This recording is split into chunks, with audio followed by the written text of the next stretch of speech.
Bonjour à tous et bienvenue sur Avenir du Congo Télévision. Aujourd'hui, nous allons parler d'un événement historique pour le football africain. Il s'agit de la qualification de la RDC au Mondial 2026. Après 52 ans d'attente, les amis, la RDC, les Léopards, ont enfin réalisé leur rêve en se qualifiant pour la Coupe du Monde. Et ce n'est pas le seul sujet que nous allons aborder sur ce plateau. Nous allons également parler de la participation des pays africains à ce mondial et de la défaite surprise de l'Italie ainsi que du Congo-Brazzaville. Alors, pour en parler, j'ai à mes côtés celui qu'on appelle Eli Lingwala, un de mes confrères d'Avenir du Congo Télévision. Eli, bonjour. Bonjour, Madame Chiss. Alors, comment tu vas déjà? Très bien. Et vous? Moi, ça va bien, merci. Ça se sent en tout cas. Oui, ouais, je vais bien. Alors, Eli, que penses-tu de la qualification de la RDC au Mondial 2026? Oh, la qualification de la RDC au Mondial, c'est quelque chose qu'on attendait depuis un moment. Ouais. Parce que même avant ce dernier match, lorsqu'ils ont joué contre le Nigeria, c'était vraiment une grande attente pour nous. Et puis, lorsque la RDC s'est qualifiée finalement, alors on est très content. Je suis très content. Moi, je me demande bien si tu as suivi le match en direct ou c'était en différé. Comment ça s'est passé? En différé, parce que en direct, c'était vraiment pas possible. Avec le poids du boulot, tu es fatigué et puis suivre le match.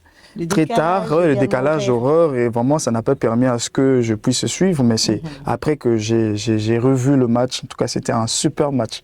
En tout cas, comment est-ce que tu as réagi déjà lorsqu'il y a eu ce but? C'est vrai que les gens disent que la RDC a gagné, c'est une chose, mais revoir le match, c'en est une autre. Oui. Comment est-ce que tu as réagi déjà?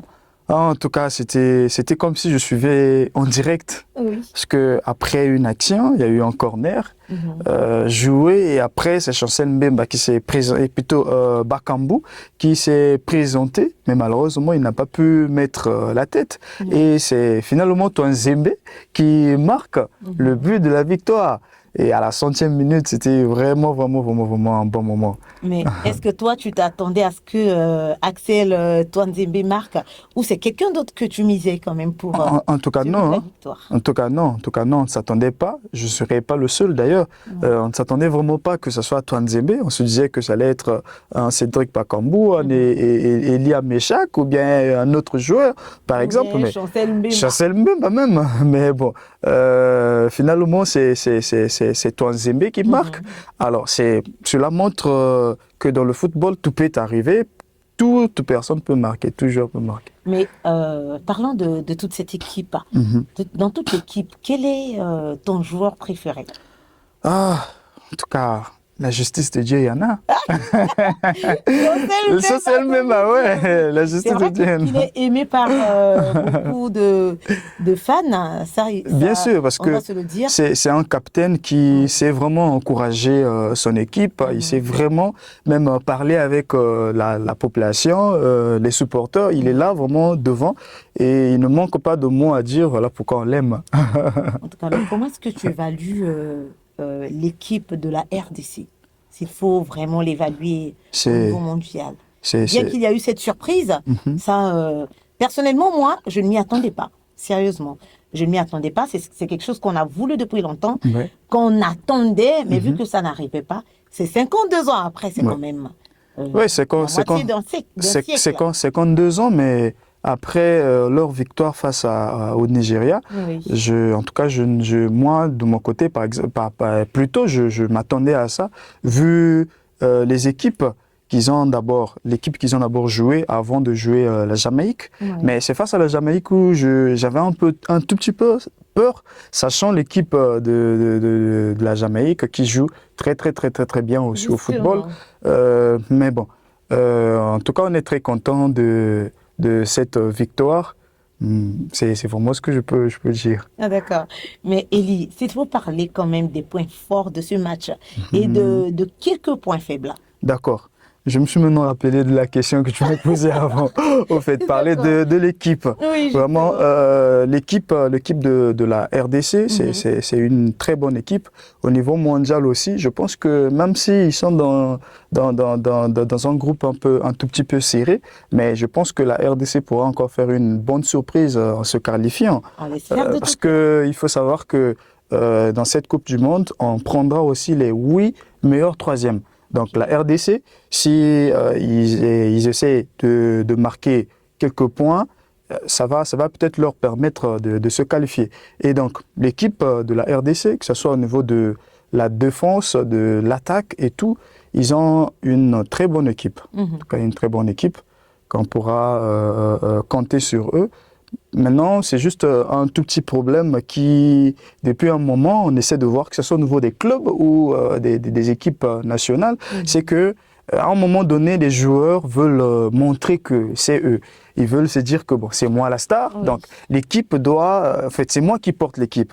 Or, on oublie que l'équipe, ce n'est pas toujours une seule personne. On ne refuse pas que dans des moments clés, on a besoin de la star de l'équipe. Mais l'équipe, c'est tous les joueurs qui doivent jouer, et puis le but peut venir à partir de n'importe quel joueur. Parce que lorsque j'ai suivi le match, la RDC a quand même manqué beaucoup d'occasions.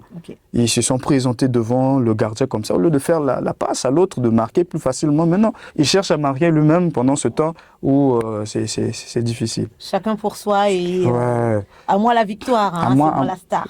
C'est moi la star, c'est vraiment quelque chose que je déplore au niveau de l'équipe de la RDC. S'ils essayent seulement d'arranger ce côté, en tout cas, ça sera une très bonne équipe.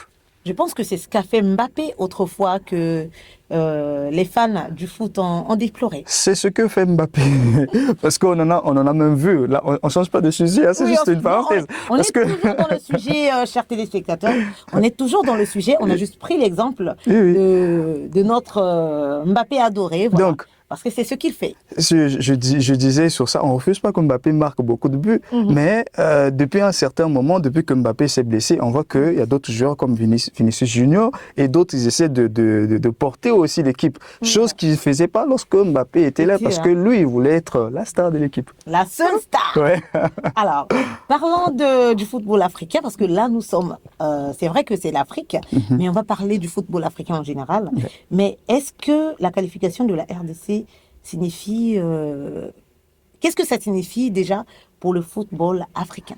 Ça signifie en tout cas beaucoup de choses. Je vais d'abord commencer par la RDC, ensuite essayer de citer peut-être les 10 équipes qualifiées. C'est un exploit quand même. C'est vraiment un exploit, parce que ça change beaucoup de choses. Donc je disais, la RDC, sa qualification donne un coup de pouce auprès d'autres équipes africaines que eux aussi, avec des moyens qu'il faut mettre en place, ils peuvent aussi faire la même chose.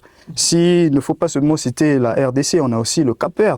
Cap-Vert qui s'est qualifié pour une première fois de leur histoire. Donc, ils ont une bonne équipe, une belle équipe, un beau jeu, que quand tu vois, tu te dis que ça c'est un club européen qui joue bien. Mais donc, en revenant aussi sur ça, cette Coupe du Monde, en tout cas, il y a beaucoup de surprises. L'exemple des pays africains, on en a maintenant 10. Et un exploit pour l'Afrique. Donc, on a 10 équipes, 10 pays africains qui se sont qualifiés, et on espère seulement que ça perdure, pour que dans des prochaines occasions, dans des prochaines Coupes du Monde, qu'on ait encore plus de nombre de pays africains. Imagine, Elie, dans le dernier carré, qu'il n'y ait que des pays africains. Quel rêve! C'est merveilleux! Bien sûr. C'est un rêve africain qui va se réaliser. Et je pense que nous, sur Avenir TV, on aura des maillots avec des cartes de tous les pays africains représentés. Bien sûr, bien sûr. Et on va débriefer cette coupe comme pas possible. Alors, Elie Lingwala, quels sont ces pays africains? On en a parlé, on a dit qu'il y en a 10. Alors, quels sont ces pays africains qui sont qualifiés pour cette Coupe du Monde? Alors, s'il faut peut-être citer, on a l'Algérie qui est déjà qualifiée, on a le Cap-Vert, on a la RDC, on a l'Égypte, le Ghana, la Côte d'Ivoire, le Maroc, le Sénégal, l'Afrique du Sud et la Tunisie. Malheureusement, on n'a pas de grands pays africains qui ne se sont pas qualifiés, à l'instar du Cameroun et le Nigeria.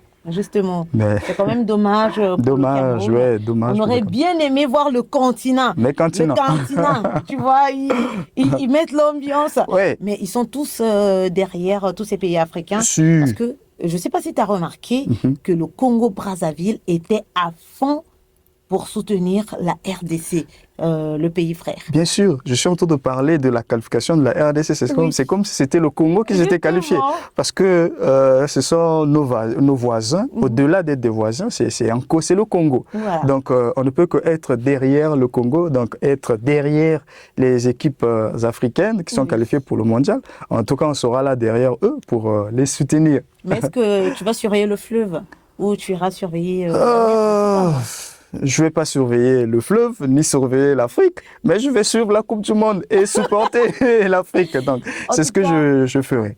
on C'est ce que je est ferai. tous derrière les 10 pays africains représentés Mhm. à cette Coupe du Monde 2026. On y croit à fond, mais il y a quand même une déception du côté de l'Italie. On a remarqué que l'Italie, ça fait 3 fois d'affilée, Mhm.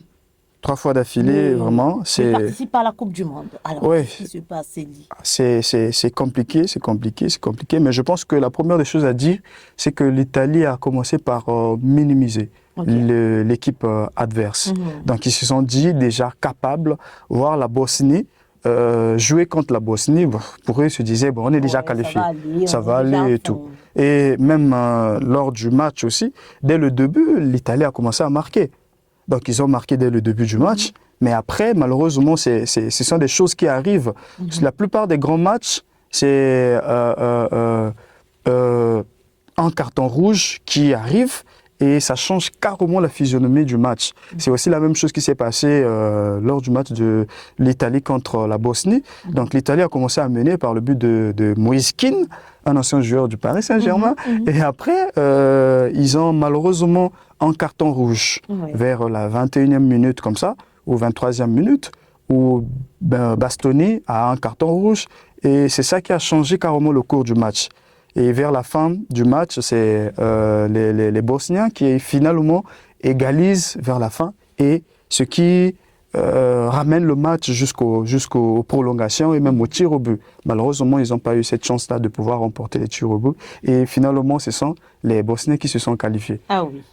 Un grand plaisir. Félicitations à toutes ces équipes, en tout cas.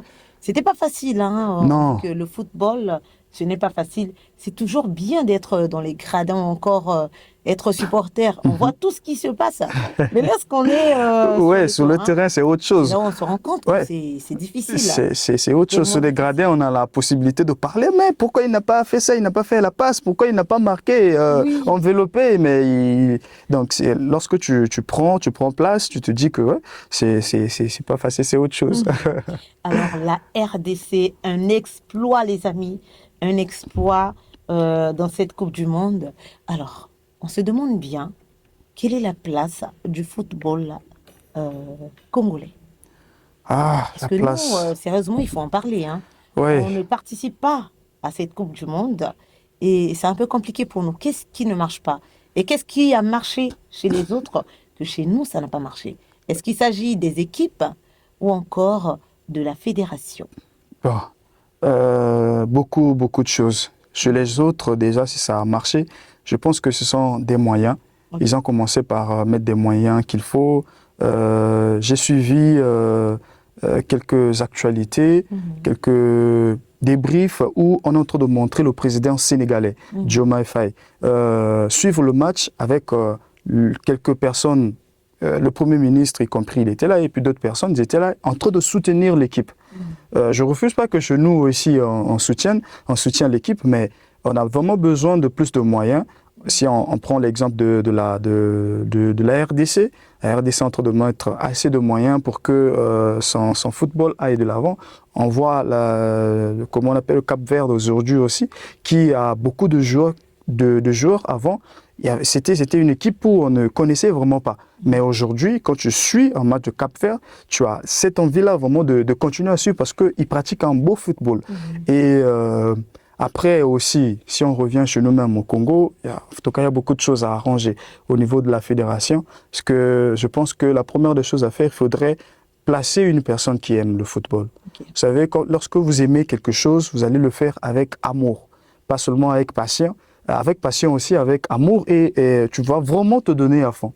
Un peu comme le fait le président de la fédération camerounaise, Samuel Eto'o. Il se donne, même quand il n'y a rien, il peut prendre de sa propre poche et puis donner. On en a vu dans des cas passés où il leur avait promis des choses que si vous remportez la CAN, je vais vous offrir quelque chose. Donc, des choses comme ça peut aussi aider. Ça motive. Ça motive.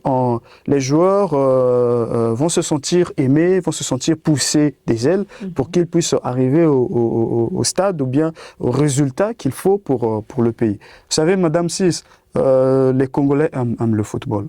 Le Congolais, nous adorons le football, nous aimons vraiment le football. Et donc, à la tête de la fédération, on doit aussi avoir une personne qui aime vraiment le football pour qu'à chaque fois qu'il essaie de mettre aussi du tien pour pouvoir faire à ce que le football aille de l'avant.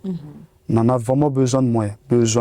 Mais est-ce que les footballeurs eux-mêmes, ils pratiquent, ils s'entraînent d'arrache-pied? Bien sûr. Parce qu'il y a beaucoup de situations où un joueur international qui joue, par exemple, en Europe, il arrive au Congo pour pouvoir jouer, participer.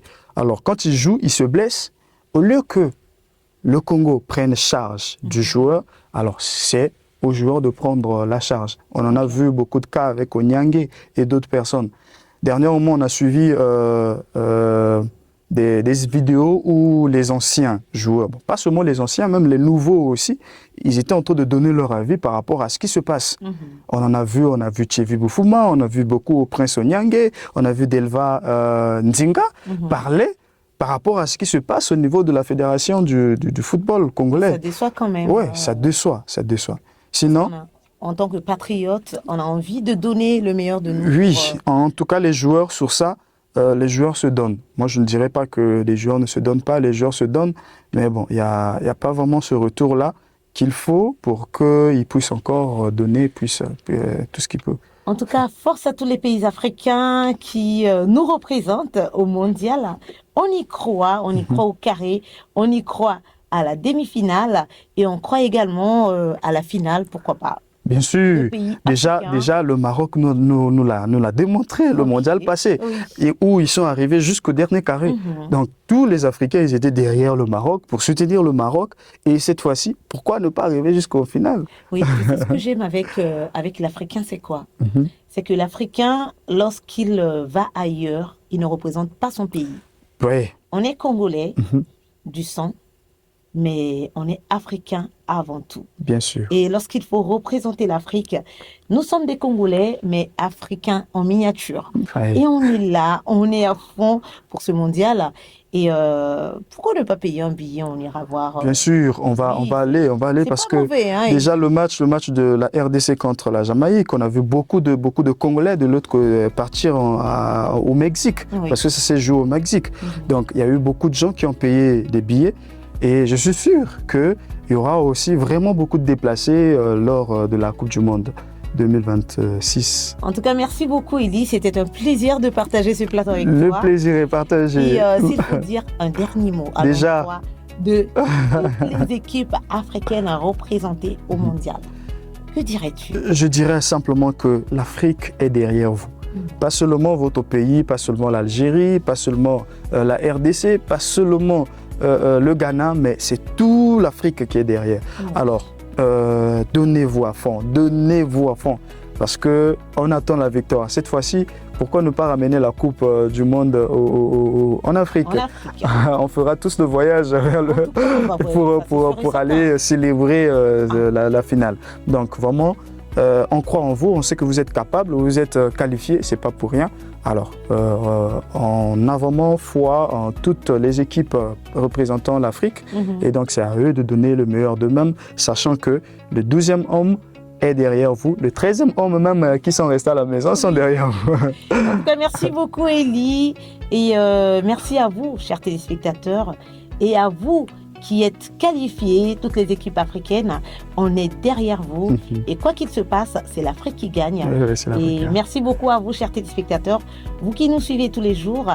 Continuez à liker, commenter et partager nos publications sur Avenir du Congo Télévision, que ce soit sur YouTube, Facebook, Instagram, encore TikTok. Voilà, on est ensemble. Merci à l'équipe technique et merci à la grande famille Avenir du Congo Télévision. On vous souhaite une très bonne journée et on se dit à la prochaine, Élie. À la prochaine. Bye bye. Bye.